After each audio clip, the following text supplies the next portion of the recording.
Hello everyone, आप देख रहे हो एग्जाम मंत्रा विदेश के। आप सभी का आपके अपने चैनल में बहुत बहुत स्वागत है। फ्रेंड्स, आज की वीडियो में हम डिस्कस करने वाले हैं जो हमारी शिक्षक डायरी है उससे रिलेटेड थोड़े से कन्फ्यूज़न आप लोगों के हैं। वो मुझे पता चलता है, जो आप लोग कमेंट करते हो उससे देखने के बाद मुझे पता चलता है, क्योंकि कुछ भाई बहन तो पूछ रहे हैं मेरे से कि पर्यावरण, संस्कृत, गृह विज्ञान की इन सब की डायरी डालिएगा। तो फ्रेंड्स, अभी तो हम कक्षाओं में तो पढ़ा नहीं रहे हैं, तो हमें उनकी डायरी बनाने की कोई आवश्यकता नहीं है। तो आप जो मेन सब्जेक्ट हैं जिसमें हिंदी है, इंग्लिश है, विज्ञान है, गणित है, साइंस है, ये सारी चीज़ें आप मेंशन कीजिएगा। अगर आप उन सब्जेक्टों को नहीं पढ़ाते हो, मान लो कि आप संस्कृत पढ़ाते हो, गृह विज्ञान पढ़ाते हो, आपके वो सब्जेक्ट नहीं है, तो आप अपनी तरफ से एफर्ट डाल के आप अपना कंटेंट बना के लिख सकते हो, क्योंकि मेरे को कंटेंट मिल रहा है, मैं उसी के बेस पर बना करके डायरी आपको दे रही हूँ। लेकिन अगर आपके पास और मेन सब्जेक्ट हैं तो आपको इन सब्जेक्ट की डायरी बनाने की अभी कोई आवश्यकता नहीं है। साथ ही जब हमारे विद्यालय खुल जाएंगे, एक क्वेश्चन ये भी आया था कि अगर विद्यालय खुल जाएंगे तो हम शिक्षक डायरी किस तरीके से बनाएंगे। और एक क्वेश्चन ये बहुत आता है कि अगर जिस दिन छुट्टी हो, मानो स्कूल का अवकाश है, तो हम उस दिन की शिक्षक डायरी भरें या नहीं भरें। तो फ्रेंड्स, इन्हीं सभी कन्फ्यूज़न को आज हम डिस्कस कर लेते हैं। तो जैसे कि आप देख पा रहे हो, ये देखिए मेरी ये जो डायरी का पेज आपको दिख रहा है, ये मेरा आज का पेज है कक्षा 3 व 4 के लिए। तो आपको क्या करना है, आप घर पे हो, अगर आप चाहते हो कि आपको कोई काम नहीं करना तो आप इसमें खाली डेट डालो और आगे अवकाश लिख दो, अवकाश का नाम लिख दो, उसके बारे में कुछ भी मत लिखो। लेकिन अगर आप चाहते हो कि कॉलम ये वाला हम खाली ना छोड़ें, कि आपने पहले ही डेट वाइज उनको डिवाइड किया हुआ है, तो आप इस तरीके से कंटेंट बनाइए। आप लिंक तो ग्रुप में शेयर कर ही सकते हो, और आज का कंटेंट भी लिख लो, इससे आपको याद भी रहेगा कि किस दिन क्या कार्य था, तो आपको यहाँ पे कंफ्यूजन भी नहीं होगा। और बीच में जहाँ पे आपकी मोहल्ला पाठशाला होनी है, ये जहाँ पे मोहल्ला पाठशाला है, वहाँ पे आप मुहर्रम अवकाश लिख दीजिएगा। आपको कोई भी प्रॉब्लम इसमें नहीं होगी। कोई भी अधिकारी आओ या कोई भी निरीक्षण हो, आप अगर अवकाश पर हैं तो अवकाश पर ही लिखिएगा। अगर आप अपने सीसीएल पर हैं तो भी आप उस दिन की डायरी मत बनाइएगा।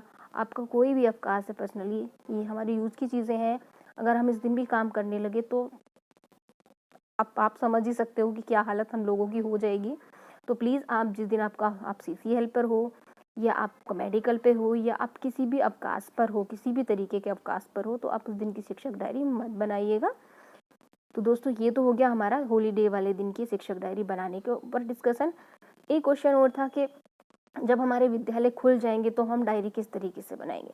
तो फ्रेंड्स, उस टाइम पे अगर हमें ई कंटेंट आएगा तब तो हम ई कंटेंट मेंशन करेंगे, अगर ई कंटेंट नहीं आएगा तो हम ये सब चीज़ें हटा देंगे। फिर उसके बाद में हम अपनी डायरी में कार्य योजना लिखेंगे। सपोज कीजिए कि आप हिंदी पढ़ाते हो, सामाजिक विज्ञान पढ़ाते हो, तो आप उन्हीं 2 विषयों की कार्य योजना लिखेंगे। पहले कक्षा 6 की लिख लीजिए, फिर कक्षा 7 की लिख लीजिए। लेकिन जो कुल मिलाकर के जो ये एक कॉलम है, ये हमारा एक दिन के लिए है। आपको एक दिन की जो सामग्री है वो आपको इसी में मेंशन करनी होगी, उसकी कार्य योजना आपको इसी में बनानी होगी। इसके अलावा आपको कुछ भी नहीं करना होगा। तो आपको छोटा करके लिखिए, लर्निंग आउटकम्स के लिए जगह नहीं बचती है, तो लर्निंग आउटकम छोटे करके लिखिए, पूरा वाक्य मत लिखिएगा। जैसे इसमें लिखा है, बच्चे समय की उपयोगिता को समझते हैं, तो बच्चे समय की उपयोगिता को समझते हैं, इसको और थोड़ा छोटा करके लिख लीजिए, राइटिंग थोड़ी छोटी कर लीजिएगा। तो मतलब इसमें देखिए, ऊपर लिखा है कि संक्षिप्त रूप में लिखना है, हमें गतिविधियों का संक्षिप्त एवं स्पष्ट विवरण लिखना है। यहाँ पे हमें फुल डिटेल नहीं लिखना है। तो आपके, अगर आप हिंदी भी पढ़ाते हो, सामाजिक भी पढ़ाते हो, या ये ले लीजिए आप साइंस पढ़ाते हो और इंग्लिश पढ़ाते हो, तो आपकी हर कक्षा में, कक्षा 6 से 8 में 6 सब्जेक्ट हो जाएंगे, यानी एक दिन के 6 पीरियड आपके हो जाएंगे। तो उन 6 पीरियड को आपको इसी में मेंशन करना होगा, इसके अलावा आपको कहीं पर भी नहीं लिखना होगा। तो फ्रेंड्स, आई होप, और अगर आप लोगों को चाहिए कि मैं एक प्रॉपर डायरी बना के दिखाऊँ आपको 6 विषय की, क्योंकि वैसे मैं बना भी रही हूँ, आपने देखा होगा अभी मैंने सब्जेक्ट वाइज डायरी डालना शुरू किया है इस सप्ताह से। तो हिंदी गणित की डायरी मैंने एक साथ बनाई है, उसमें भी 6-6 पीरियड, तीनों क्लासों के 3-3 पीरियड लगे हुए हैं वहाँ पे, तो आप उसको देख के बना लीजिएगा। अदरवाइज़ आप अब देखिए, अपने विवेक से काम लीजिएगा, थोड़ा हर चीज़ आप बिल्कुल एक्यूरेट किसी का देख के करेंगे तो कंफ्यूज ही हो जाएंगे। तो मैं अपना कुछ विवेक से काम लीजिएगा। कुल मिला करके हमें एक दिन में आपको एक ही कॉलम यूज़ करना है और उसी को भरना है, उसी में अपने सारे सब्जेक्ट मेंशन करने हैं। क्योंकि अगर एक दिन में आप एक क्लास में ज़्यादा काम करा रहे हैं तो दूसरी में रिवीजन रख लीजिए। इस तरीके से एडजस्ट करके आपको ये कार्य करना है। आई होप आप लोगों के डाउट्स क्लियर हो गए होंगे।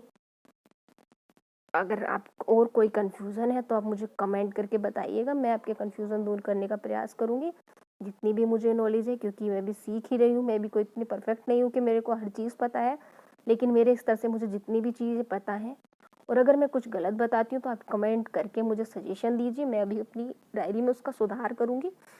तो दोस्तों, वीडियो को यहीं समाप्त करते हैं, वीडियो काफ़ी लंबा हो गया है। मिलते हैं नेक्स्ट वीडियो में, तब तक के लिए खुश रहिए, स्वस्थ रहिए। जय हिंद, वंदे मातरम।